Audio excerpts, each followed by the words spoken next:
So, although ser and estar both mean to be, they have very specific uses. And may I help you, sir?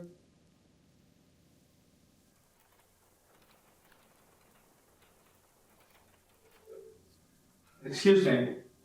Excuse me. I'm sorry, Seth has to be excused. He's going on a field trip.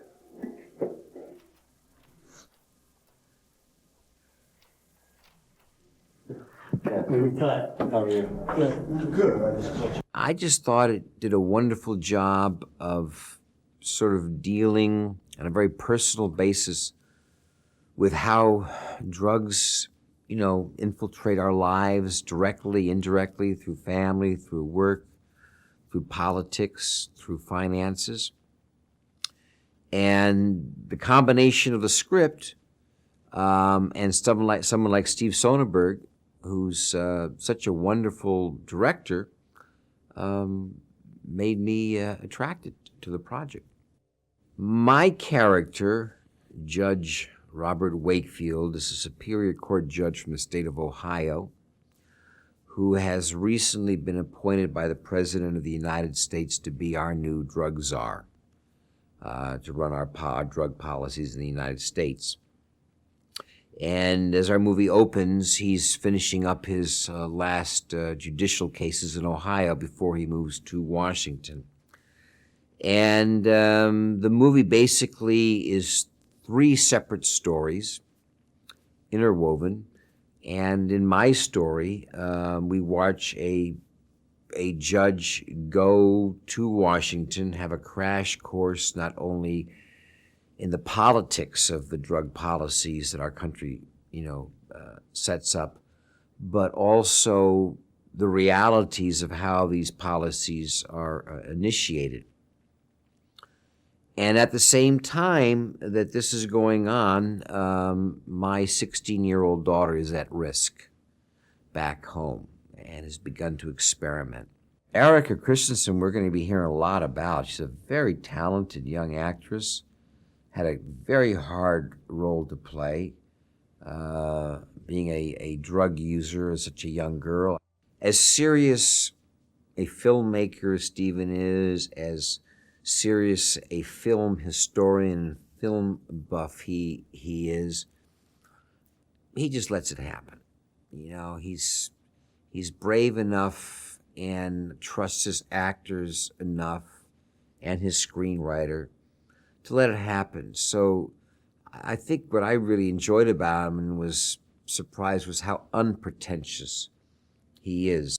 Yeah, you Go! Get him back! Get down! Get down! Behind the tree. You all right? You all right? I'm fine. Go ahead. Stay down. You want him? Yeah. We need an ambulance! Hey, Mark. Down marker. Back. Go. Sit down. Stay back. We need an ambulance. You got him? Got him. I think he seems to me kind of a hardened kind of a cat. These guys they deal with a lot, and there's a lot of stress all the time, and they're very, they're in harm's way often. And I feel like my character's particular way to do, he's very hardened, and he and his partner bust each other's chops all the time, but they love each other, and it's a close kind of a relationship. But I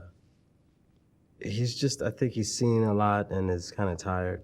Louis and I have just found, I think, a nice pocket where we just kind of vibe off each other, and it just flows. So I didn't know what to. I'd worked with Louis before we did Boogie Nights, and so I'd known him from before, and I'm close with him in that way. So it was cool to bring that to another production. I think it's a very skilled look at it without making a judgment call or taking a side about just how the animal works, how this drug game works, and how you drop a pebble in the water and how these waves go out and how the ripple effect affects everyone around it.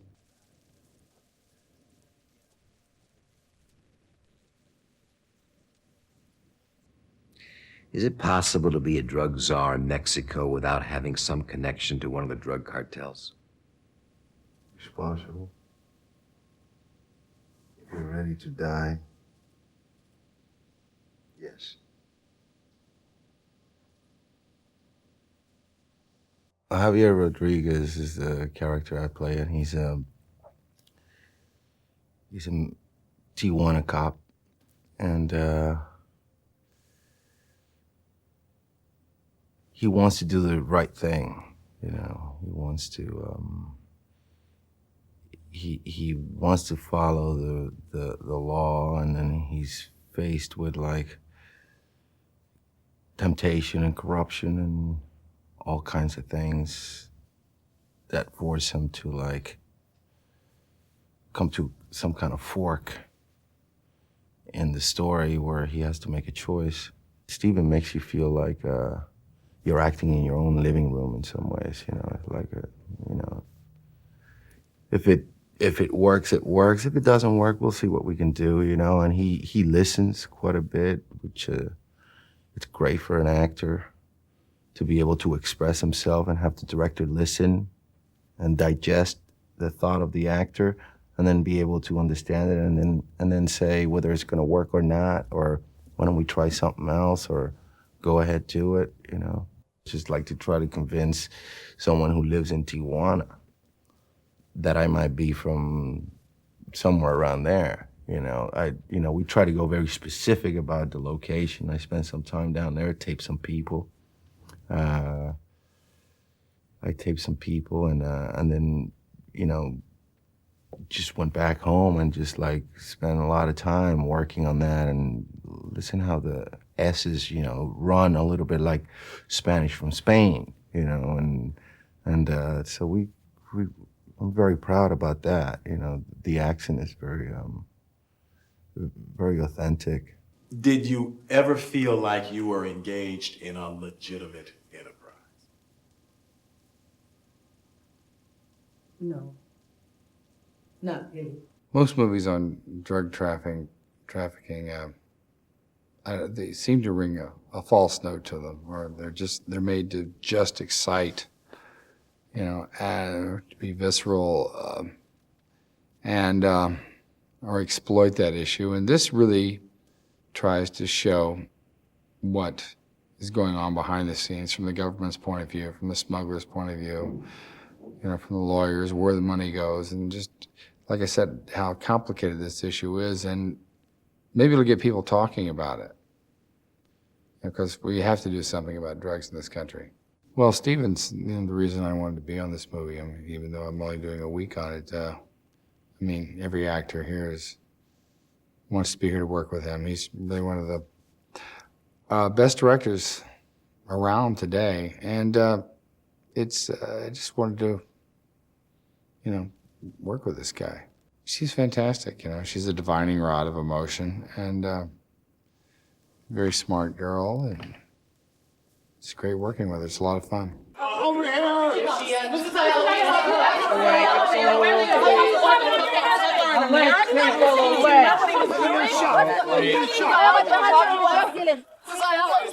And then I said, you know, I gave him the whole thing about how important this would be for my character if I was pregnant. And when he would be shooting the movie, if I was 5 or 6 months pregnant. And his immediate reaction was congratulations, and wanted to know all the details. And then he said, well, leave it with me, because obviously it was a completely different change visually for him of the character. And he thought about it, and that afternoon he called me back and said, I think we can use it. And I think you're right. It would be very beneficial to the character. It would add another dimension. And I said, right, let's go. So I was just completely thrilled. I play Elena, who is the wife of, very early on in the script, we find out that she is the wife of a convicted drugs head of a cartel, really. You know, his job, along with many other of his entrepreneurial skills, is importing illegal drugs. And she really doesn't know. She knows that, you know, she lives in a very opulent house in La Jolla and very much likes her lifestyle. She has a child. She has one on the way. And completely blown away by the fact that her husband is involved in this. It has a lot of elements in it. Great characters, a cross-section of characters, and you really are interested in each individual story. So to put it into, go see this movie for the best action flick of the year, I don't know, but a good ride. It's certainly a good roller coaster ride, and you really want to go with them. And I'm going to go and see it. Roll sound. Hey, B&G, come on, Mark. Bye. And you and the way you think. You fucking shit, man. Whoa! Get down! Get down! Get down! Give me the keys! Give me the keys! Archie! Get on him! And so in all these situations, somebody's connection to the world of drugs, whether it's through selling or using or policing, pulls them into something that is bigger than they are. And I think that's the theme that's sort of running through each story, is sort of the size of it, the scale of it, and what a force it is. I didn't want to give people a headache. I just wanted them to feel like it was happening in front of them. And the other thing we did was to come up with three sort of distinct looks for each of the three stories, so that basically as soon as you cut to the first image of the next story, the audience would know, oh, I'm in this story now because that one looks like this. Catherine was especially impressive because she was, in a pretty serious state of pregnancy during the whole shoot, and her section of the film was pretty intensive, and there was night stuff and running around, and she was amazing. So I'd shot a lot of my short films, and a few years back I shot Schizopolis, which was sort of a low-budget movie that I made. And I've worked with some very good cinematographers, and I've watched them closely, probably too closely for their taste. And because of the style of this film, I felt I was ready to take that on.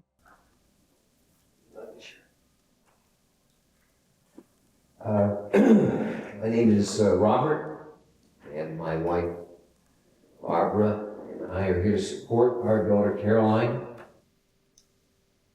and we're here to listen. My character is Caroline Wakefield, and she's 16 years old, straight A's in school, national merit finalist, coke and heroin addict.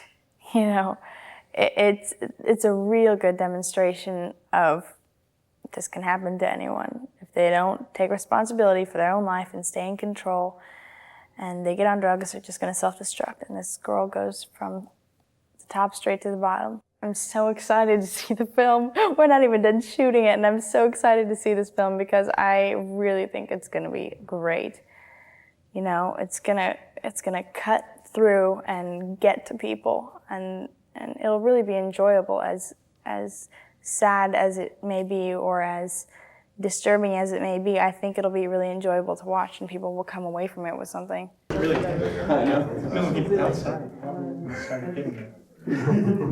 There are three different stories that kind of dovetail at different points, and the one I'm involved in is about Michael Douglas and his wife, Amy Irving, and their daughter, who's played by Erica Christensen, who's awesome, who's so great. And I'm kind of their daughter's boyfriend, who kind of leads her into this life of drug abuse and substance abuse. They show the entire process and how everything gets shipped and moved, and how cocaine moves, or drugs move over the border, and that whole process. But the real irony is that it's good, smart kids like Seth and Caroline that are the real users, and and have the real problem.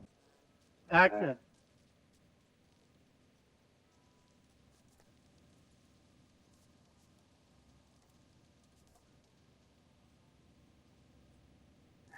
Hey, Kev. Sir. I just want Louis to come and check. Louis, when you got in, where were your hands? Like you sat in. One hand was on the...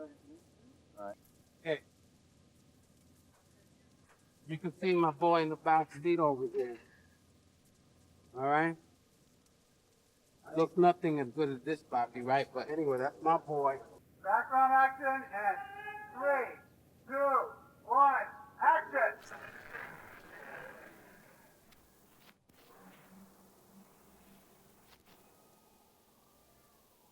I'm a DEA agent, and we bust one of the players, and we want to go for the bigger fish. And our job is basically to sit on this guy and do our surveillance. I think the element is good guy and bad guy.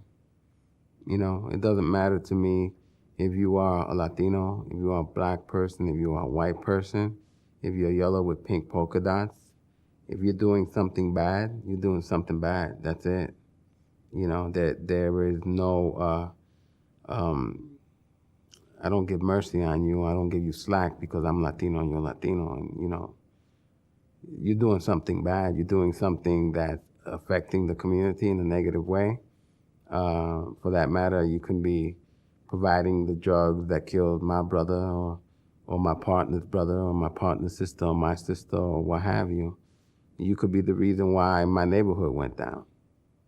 You see, so I have more of a reason to go after you no matter who you are, and I will.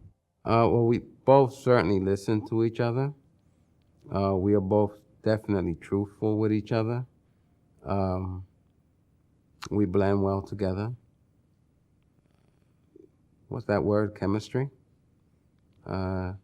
It's a joy because you're not working with someone that's trying to outdo you, and you're not trying to outdo them. It's like, you know, we're partners. We're here to do a job together and to move on to the next job together. And that's a wonderful quality that Dom brings, you know, and he enhances me and I enhance him, and, you know, we help out each other and we discuss whatever we need to discuss, but it's all on the level and it's all totally sincere. Okay. And I'm thinking, and then you say, and I'm a czarette.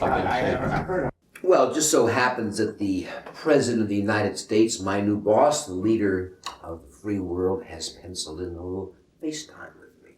My character, Barbara Wakefield, is married to Michael Douglas's character, and he has become the drug czar, the man in the government who's going to solve the drug wars and crimes, and in fighting the big picture, finds out that his own 16-year-old daughter has a serious drug problem, and it's our dealing with how to, or not dealing with, having a drug addict for a teenager. Michael's a hoot. I mean, he's got more energy than anybody I think I've ever worked with. He's extremely generous. From the first moment I began working with him, and he just gives and gives and gives. And as he said, when we had our first time we were all meeting up, Erica Christensen, who plays our daughter, and Michael and I, and we had family photos, and he says, isn't it funny how we do these movies and we become instant families? And but I feel like an instant family with him. He's very warm, he's so smart, and very open and fun. Cut it! Now, from where you are, Garrett, that was 75. This is 100. Working with Steven Soderbergh, I mean, it's just unique. I mean, you're working with a director who is an Academy Award nominated screenwriter for Sex, Lies, and Videotape. He's a brilliant editor. He photographed Traffic. He's an amazing photographer. He knows lighting, and he's a great director. It's like he's the Michael Jordan of filmmaking. I mean, he can do it all. We wanted to show all sides of it, and we did. I mean, whatever my political point of view is not rendered in this film. You wouldn't watch this movie and say, oh, the writer obviously thinks this. It's not in there on purpose. Because I don't want to alienate people with some polemic. This isn't the function of the movie. It's not a polemic. It's not a policy paper. That's not my job. All I wanted to do was create the same emotion in the viewer that I felt when I was encountering this stuff firsthand for real. I loved Benicio Del Toro. He just brings this, he brings dignity and charisma and intelligence. He doesn't have to do anything. Just looking at his face, you understand what the heck's going on. He's so good. He's such a movie star. I mean, it's just another character. I'm like, God, what's going to happen with him? You know, once Benicio started saying those lines, I just, you know, his notes for his character, I mean, Benicio's input into his storyline was invaluable. I took his ideas. They were great. They're some of the best ideas in the movie, and I was able to write them. And I think that kind of deep depth and connection that he had with that role is unfakeable. It's great. It's a huge movie star performance, and he deserves every award and plaudit and accolade he can get because he just rocks.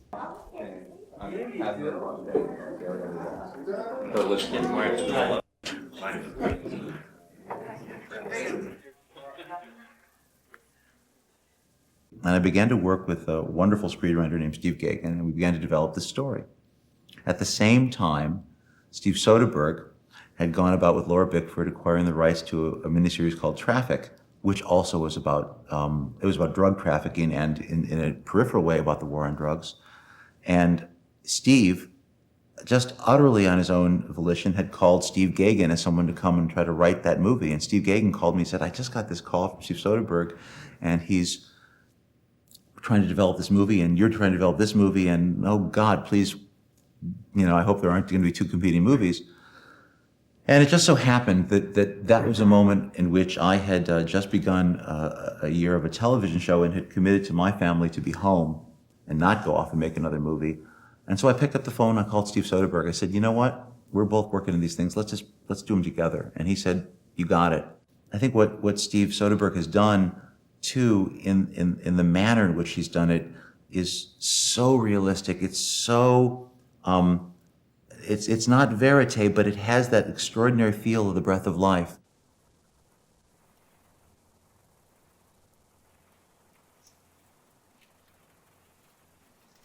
He's a very bright man, very, he has such a strong vision of what he wants to do, and yet the vision is inclusive. It allows other people to have their own opinions and to contribute. And I think that's why actors like working with him so much. I think we hope, like any artist would hope, that simply by shining a light on something that's honest, you can influence people. You're not influencing them to an end, you're influencing them to a process.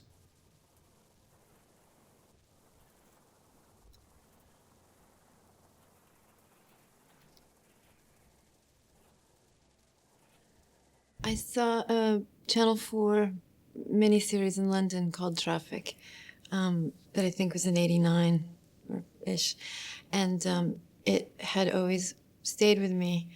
And when I moved back to America, I started reading in the papers all the time how they report on the business of drugs, of selling drugs. The price of coke went up because they cracked down in Bolivia, and so now it's moved to Colombia, or you know, all these law enforcement stories and social issue stories about prisons and drugs. I mean, there was just so much reporting in the papers about drugs and every aspect of it. And every time I'd read these things, I'd think of Traffic and how it had really made an impression on me that stayed with me. So I called tracked down the agent for the miniseries and asked if I could option the remake rights to do an American version as a feature film. And one of the things that we've really tried to do hard, that Steven's tried to do in the style of the movie, is to make it as realistic and gritty as possible in a drama, you know, in a fast-paced drama.